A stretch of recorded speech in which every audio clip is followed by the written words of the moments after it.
Pothencode town ward member Sajan ലാലിന്റെ നിശ്ചയദാർഢ്യത്തിനു മുന്നിൽ ഒടുവിൽ ആ മരണക്കുഴികൾ വഴിമാറുന്നു.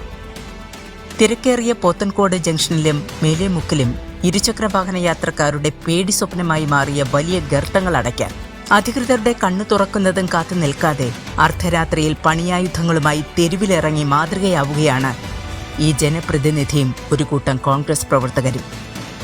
രാത്രി 11 മണി നാട് ഉറക്കത്തിലേക്ക് വഴുതി വീഴുമ്പോഴാണ് സിമന്റും മെറ്റലുമായി ഒരു ടിപ്പർ ലോറി പോത്തൻകോട് ജംഗ്ഷനിൽ എത്തിയത്. സാജൻ ലാലിന്റെ നേതൃത്വത്തിൽ കോൺഗ്രസ് പ്രവർത്തകർ യുദ്ധകാലാടിസ്ഥാനത്തിൽ നിർമ്മാണ പ്രവർത്തനങ്ങൾ ആരംഭിച്ചു.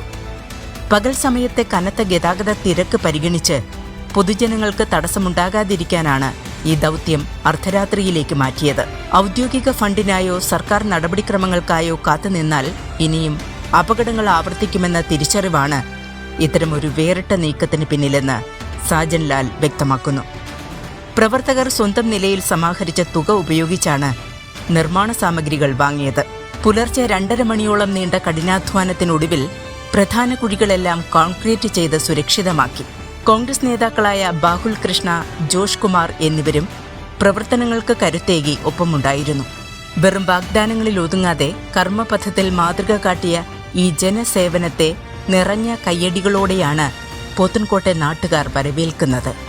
From the desk, news Kerala online.